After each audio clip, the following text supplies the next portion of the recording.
Alrighty, so our first speaker for track two is Megan Boyd. Megan has over 7 years of cybersecurity experience and has spent most of that time working with human rights groups and journalists to improve their global security. She's currently working in a cybersecurity startup called Census and is also the co founder of the COVID 19 app tracker project. Today, Megan will be talking about OSINT basics for threat hunters and practitioners. Alrighty, so yes, my name is Megan DeBlois. I am just so grateful to have the opportunity to speak to you all. I really love speaking with students. I'm currently a student myself. I'm doing grad school right now, part-time while I work full-time. And I really appreciate the organizers and thank them very much for the invitation and just doing a stellar job organizing all of this. Um, as Sheila said, I'm going to be talking today a little bit about OSINT basics in the context of internet infrastructure. And we'll kind of go through some use cases and some specific applications for threat hunters and practitioners alike around how you can leverage this open source intelligence for tracking adversaries as well as protecting your organization. So with that, I will go to the next slide. There we go.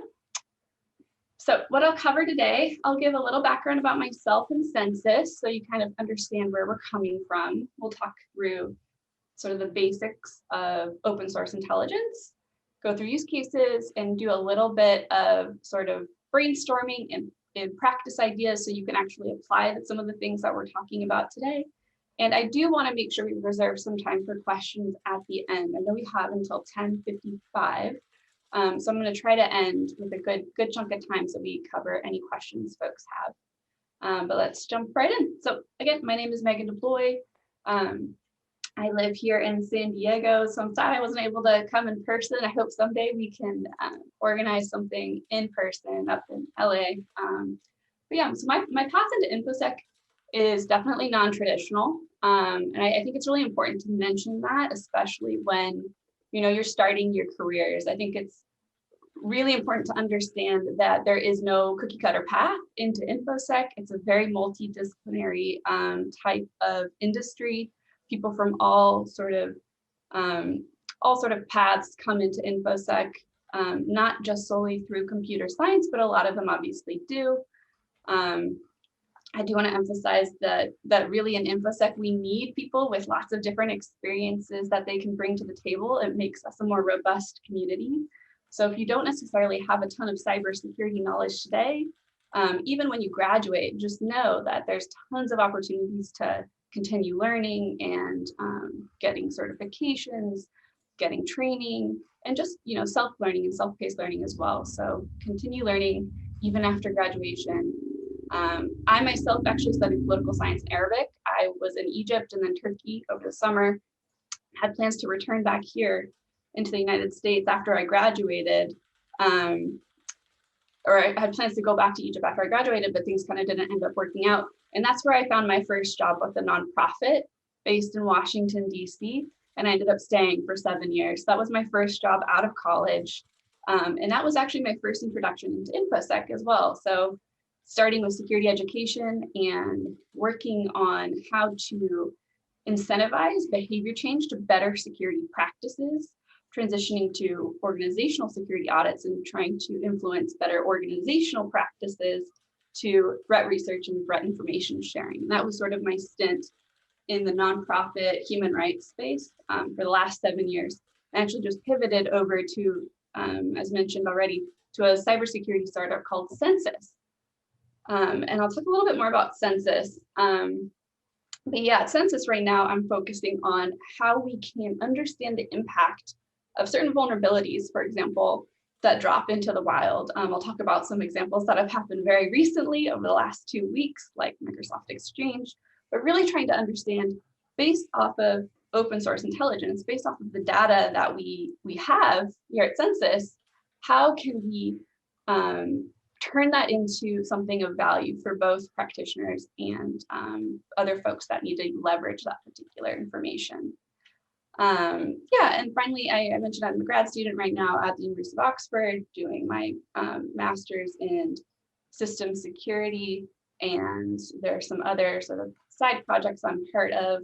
But let's jump right in. So who is Census? So I actually just started at Census last November.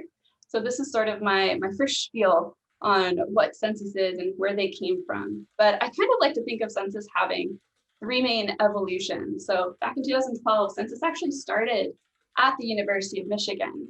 The founders were all from the University of Michigan, and they created an open source internet search engine that's specifically gathering open source internet infrastructure data. Then they turned that into a project called ZMAP, and it's still to this day, is still an open source project. Lots of folks use it. Fast forward to 2017, that's when Census actually spun out of the University of Michigan. In 2020 to today, it transitioned from threat hunter tool to now defender product. So it's helping organizations understand what their attack surface looks like, understanding those vulnerabilities or weaknesses in that attack surface from an attacker's perspective, from that internet-wide perspective, and then helping them prioritize and mitigate any sort of vulnerabilities or issues that they might have.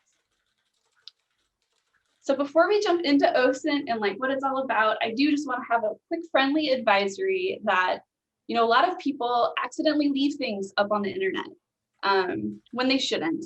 And that doesn't give us the right, even if we find them, to enter into those systems. That is still illegal. So I just want to make sure, folks, when you're starting to explore the data, exploring things, that you might come across on the internet, you always have that in mind. Read some laws. I put a couple laws that are relevant to folks here.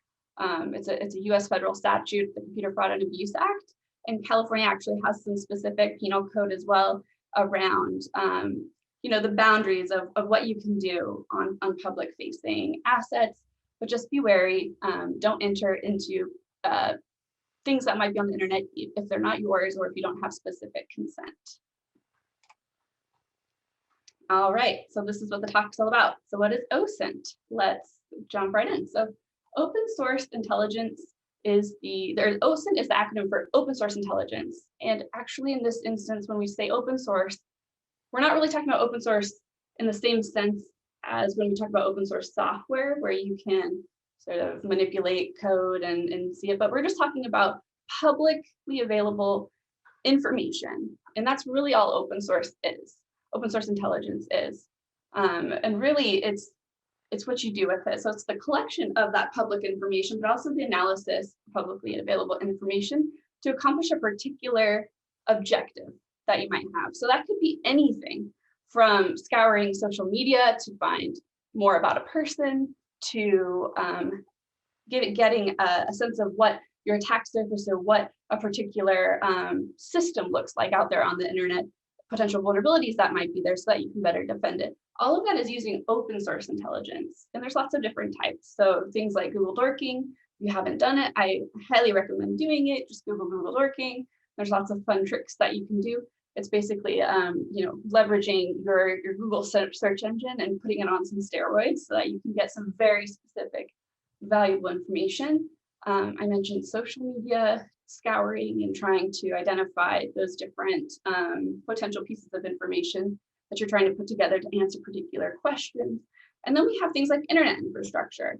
And that's really going to be the focus of the talk today, is to focus on how we can leverage this open source intelligence from an internet infrastructure perspective, and why it's important. So specifically on the internet infrastructure part, it's identifying publicly facing assets. And the reason you might want to do that as an organization is that you don't want a malicious actor to do it first. So you're trying to sort of, this cat and mouse game of trying to make sure that you have your hands wrapped around all your things before an adversary might identify something that's potentially vulnerable on your system.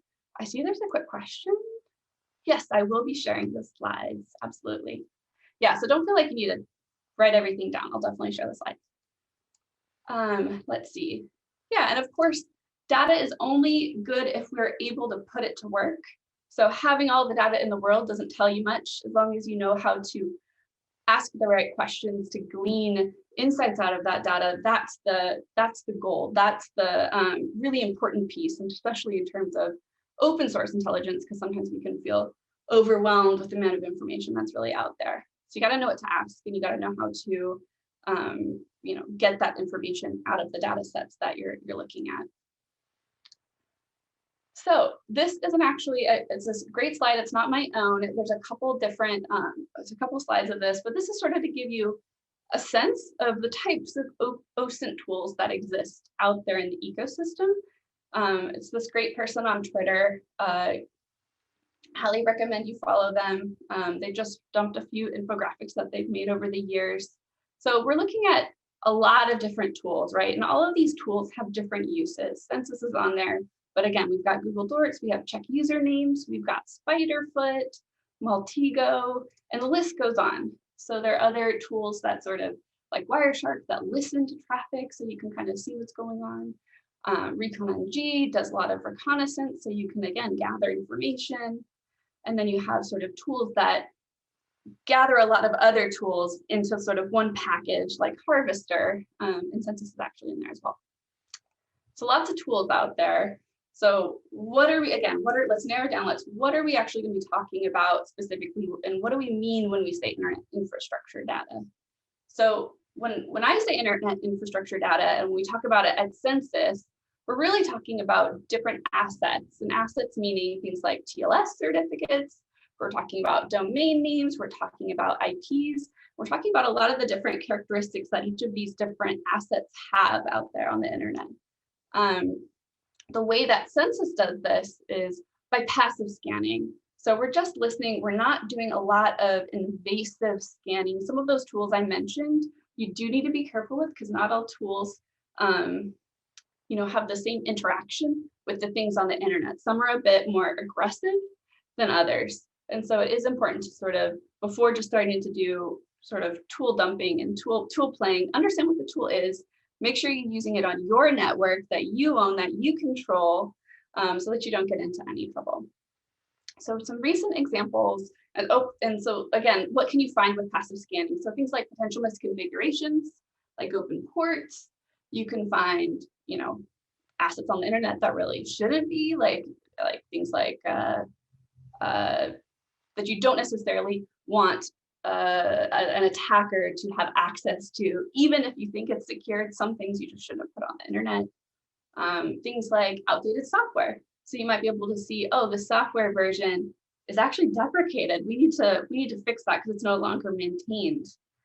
So all of these things you can actually tell with things like Census, with passive scanning type tools. And we're going to talk a little bit about how this plays in the context of a couple recent examples, SolarWinds, as well as the Microsoft Exchange server 0 days that have been in the news as of late. And again, just another, how does this relate to Census? So Census is a searchable internet data set. It's a search engine for all the things that live on the internet. You can get it for free. There's a free account. There's the link. You can play around. You can see what you can see. You can identify specific queries, so you can look up specific maybe locations. It's a very interesting tool. There's a lot of power, but again, you need to know what questions you're asking so that you can narrow down your search. And there's just some stats. So like, how much internet data are we actually talking about? It's a lot.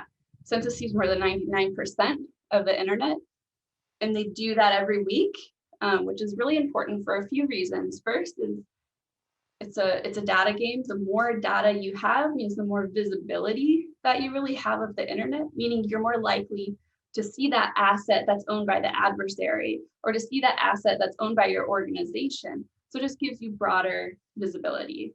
The other kind of tricky bit with the internet is that things aren't necessarily always static on the internet, where if you, especially when you have all of these cloud computing resources where they have dynamically changing IP addresses, where your particular asset lives today might be somewhere else tomorrow. And so making sure that you have quick refreshes so you have more confidence in the accuracy of where that particular thing that you're looking for lives on the internet is really, really important.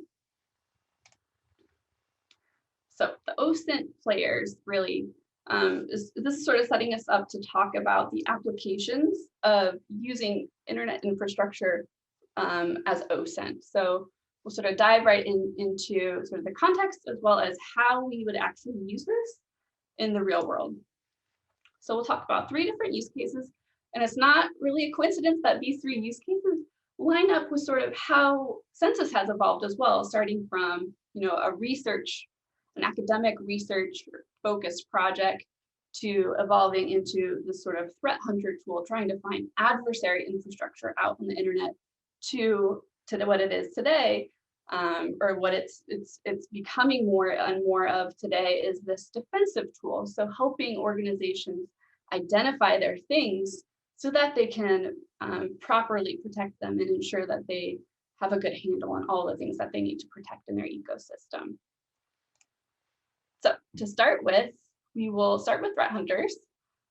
So what are threat hunters? So usually threat researchers, threat hunters are trying to find malicious infrastructure on the internet. They're trying to find the stuff that the adversary has built and has deployed out there on the internet to do nefarious things, right? So everything from phishing campaigns to things like deploying malware, and they need infrastructure to then run those operations, to lots of malicious stuff, right? So threat hunters are looking for the bad guys potentially, right? And what they tend to do is they're trying to find pieces of data or indicators of compromise that can be operationalized for better defense. And indicators of compromise, what we mean by that is data that you can observe, or if observed in a system, is indicative that an intrusion has happened or intrusion has occurred. And we'll talk in a second about a specific example, but that's one of the things that threat hunters will oftentimes be outputting from their research are these IOCs, or indicators of compromise, which are beneficial to the defensive community. They also try to disrupt, right? We're trying to take down as much bad infrastructure as we can so that these adversary operations can't be successful. And so you'll see sometimes in the news major takedowns where you have collaborations between big companies going out and trying to take down big malicious infrastructure networks all at once. And all at once means you disrupt them and interrupt their operations in a much more aggressive way. And then some examples again of indicators of compromise, that might be IP addresses that the adversary is using, that might be domain names that are perpetrating some of these malicious campaigns that the adversary is using. It might be TLS certificates being used on their phishing websites that they have put up. All of these things can be considered potential indicators of compromise. So what's an example? So we'll kind of talk about SolarWinds in the context of internet infrastructure and OSINT, and how you can specifically use internet infrastructure data to identify things called C2 infrastructure, and that's called a command and control server that is used to send instructions to malware that's on the potential compromised system. So these are sort of the brains behind the operation. They're the ones that are giving the instructions that the adversary controls and telling all of the compromised systems what to do. And so these are really important pieces that threat hunters are looking for, really important assets that are owned and operated by the adversary that threat hunters are often looking for, because you have the ability to disrupt, and you have the ability to tell defenders, hey, look out for these things.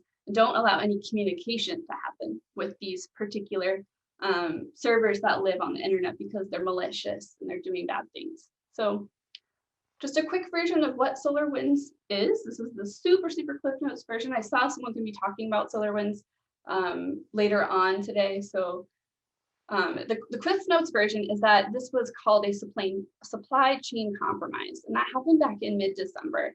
So what is that? That's when you have a compromised vendor like SolarWinds, who is widely used by your primary targets, like US government agencies, groups like FIRE, groups like Microsoft. And by compromising this sort of third-party service, you're able to compromise your primary target. And that's really what that chain of supply chain attack is. Quick caveat, there is still a lot unknown about what exactly happened in terms of the initial compromise to SolarWinds. There were some hearings a while back. A couple pieces of important information that came out of those hearings were that the adversary had a lot of infrastructure out on the internet, and it had a lot of unique infrastructure to run their operation. And this is important because unique infrastructure makes it tougher for threat hunters to make associations and be able to track patterns of bad behavior. So when you have all of these unique things, it's harder to piece them together versus if there are linkages between these things. And there are a couple really great resources there if you want to learn more about that. So again, how do we use this? How do we use our OSINT, Internet Infrastructure OSINT, to identify these command and control pieces of infrastructure that are held, that are stood up by the adversary? So again, this is sort of the Microsoft version of how this attack happened. And right where it says attacker at the top left of that diagram, that's the entry point, right? So that attacker somehow, we don't know, manipulated code that got into the code base of SolarWinds Orion. And that malicious code was then seen by all of its vendors as legitimate. And so it was shipped, and that was that initial entry point into sort of malicious compromise that happened. We still don't know how that happened. In the meantime, the attacker's also setting up things across the internet, and those are called C2 servers, the command and control servers, the brains behind the operation that are sending instructions to the compromised systems. And they had varying sort of tiers. This is what they discovered of command and control servers. So it's not one server doing everything. They separated it out to make it, again, harder to link that these two malicious things, or that these two servers on the internet, are actually associated with one another. So what would we be looking for as a threat hunter by using our internet infrastructure data that we have? We would be looking for these command and control servers here. Those are the communications to the compromised systems. Let's see. So some of the outputs, again, so FireEye did a really amazing job after they were really the ones that discovered that they had been compromised, and then publicly started talking about all the things that they could glean from this particular attack on them. And so they published indicators of compromise, indicators that basically help defenders say, hey, if you have this on your system, look for these breadcrumbs. These breadcrumbs tell you that you have been compromised, and you need to start investigating and cleaning up the system and understanding the impact and locking things down. So they very quickly put out these indicators, and those are things, again, like domain names that they found, IP addresses that they found, and other types of indicators as well. So really, just to sort of bookend this particular understanding the threat hunter context, there's a lot of stuff that's out there on the internet that is malicious, and we only know it's malicious by threat researchers who are identifying it. And it is very much a cat and mouse game when it comes to adversaries standing up infrastructure, threat hunters, and sort of the good folks trying to take down infrastructure. It's this constant sort of battle between the folks that are doing nefarious things and the folks that are trying to stop the nefarious things. And so we'll probably learn a lot more about SolarWinds as time continues to go on. Really, right now, we just know the tip of the iceberg of all of the compromises that have happened. But this is one specific use case of how you would use OSINT to identify the nefarious infrastructure that exists out there on the internet. Okay, so we'll pivot over to defenders. So how do defenders use the same data?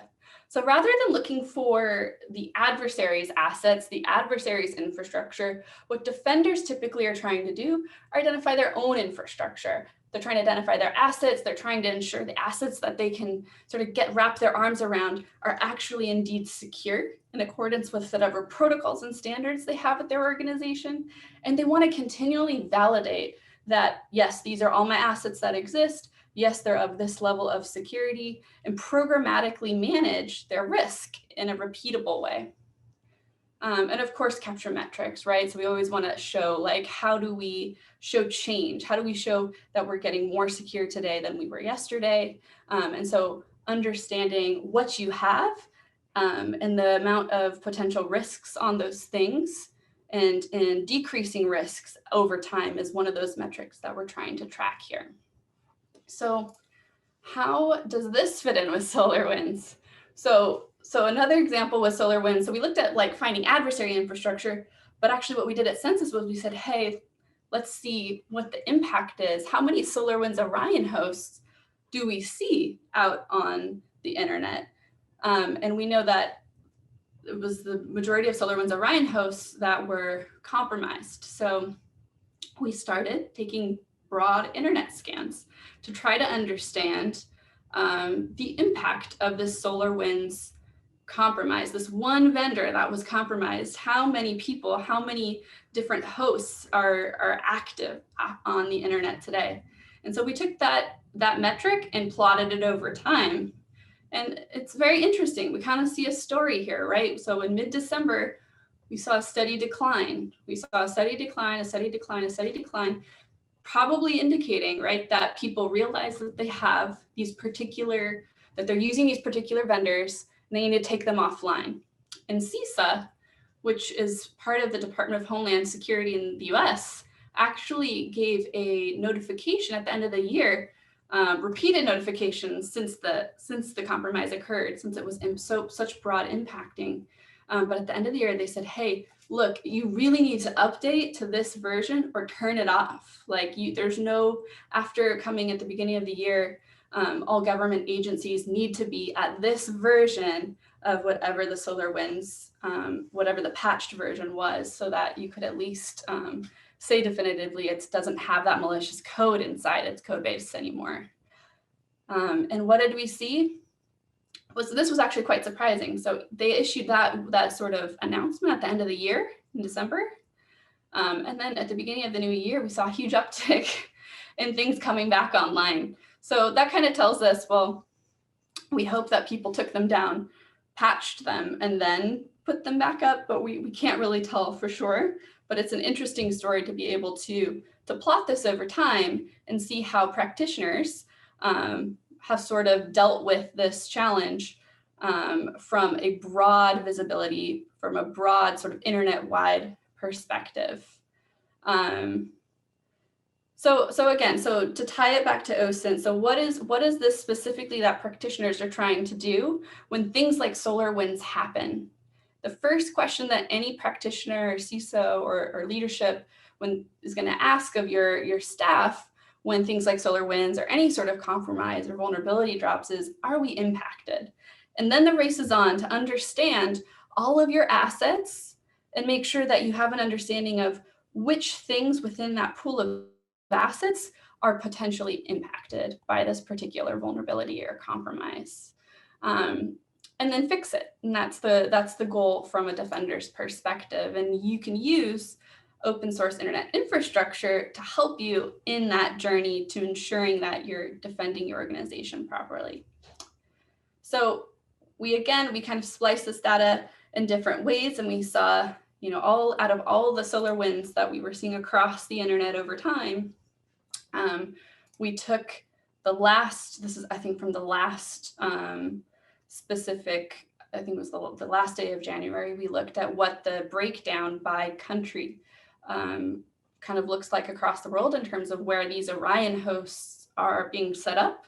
And again, the vast majority is the United States, with over a third of all SolarWinds Orion hosts being housed in the United States. So you can, again, show potential impact of who this vulnerability is impacting the most, and trying to help defenders by raising awareness so that they should be looking at their assets and ensuring that they're scanning them for this particular type of software that's being used, and identifying the specific hosts or IP addresses with servers on them and remediating them as quickly as possible.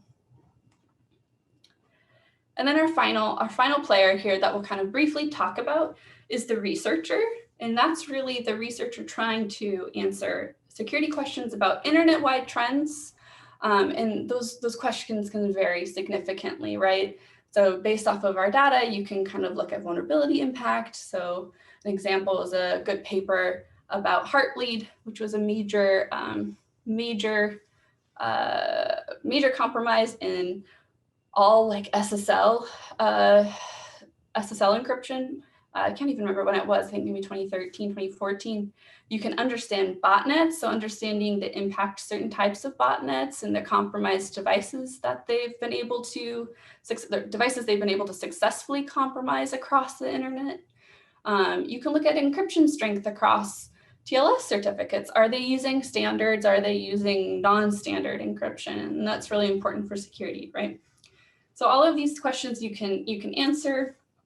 We recently were again trying to understand the impact of a particular vulnerability that dropped 2 weeks ago, I guess now, but specifically looking at Microsoft Exchange in the context of how much potentially affected versions of Exchange are actively existing on the internet today. And so we've been spending some time looking at this,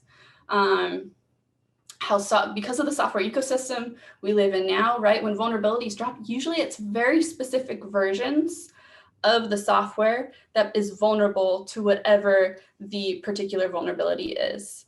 So in the context of Exchange, it was specifically 5 builds within 2013, 2016, and 2019.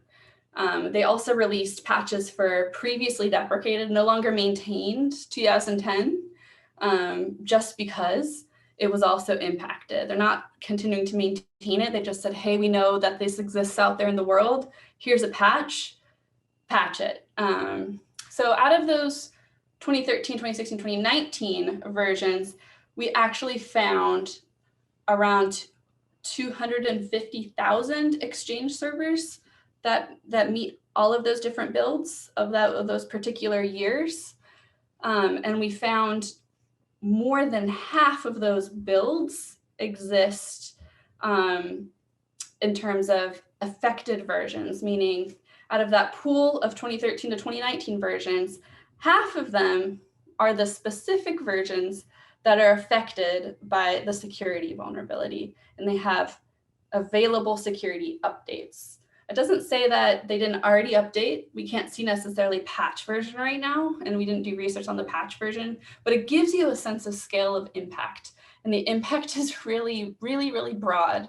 And we know that other researchers have said, hey, this is really important to patch because all of these are being exploited right now. They're active exploitations, which means you have a vulnerability, but now you're going to actually act upon it and compromise that device. So in software, right, we have lots of bugs. Some of those bugs become vulnerabilities, and some of those vulnerabilities end up being exploited. So the worst of the worst is vulnerabilities that have active exploitations that are known, because that means bad actors will definitely be trying to break in. And let's see, just real quick. So I mentioned like the 2013 to 2019, there's lots of different build versions. And out of those builds, there were 5 specific affected build versions that have security updates. And you can kind of see how many of those we see on the internet. This isn't a very good diagram, but you can see the breakdown here. So out of those 5 builds, they made up 143,000, which is over half of all of those builds that we saw, which basically means this is a very broad impacting vulnerability, right? Everyone uses Microsoft Exchange, everyone around the world, and more than half right now are particular versions that were affected. So we're going to continue looking at this, but this is just, again, one example to try to understand the impact that vulnerabilities have across the ecosystem. All right, so I realize we have around 15 minutes left. So these are just a couple more slides and then we'll pivot over to questions. But yeah, so just to sort of, again, bookend the OSINT and the internet infrastructure world. So we have those different use cases. We have finding malicious or nefarious infrastructure.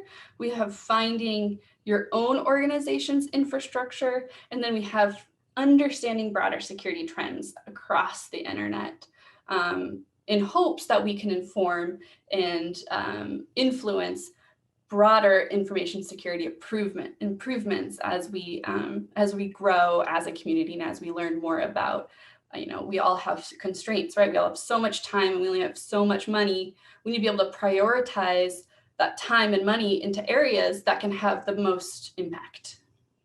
So let's get a quick taste of how to start playing around with some internet infrastructure OSINT on your own. I sort of did a quick brainstorm around what sort of questions you could ask or what sort of explorations you could kind of dive into. One was trying to understand weird devices on the internet, and this is something actually we worked with my colleague who's still in school, still in undergrad as well, is trying to understand how many weird devices could we find on the internet. And so we were able to find Roombas and sort of map those across the world and using census. So looking for a specific port that's used in an Internet of Things devices, and then kind of coupling that with what Roomba's TLS certificate looks like and sort of mapping those things together, finding them across the internet. And so you can also look at your local internet. I think this is kind of a fun one for me to do as well, looking at a particular city. Like I live in San Diego. I was curious to understand what we could see. Looking at what's in San Diego in terms of bad TLS certificates. So saying that things were not, the TLS, the green lock in your browser was not valid, or that the browser was saying it was not valid. Looking at specific protocols based in San Diego that are open. So I chose to look at things like RDP and SMB. RDP is the remote desktop protocol that's used by Microsoft.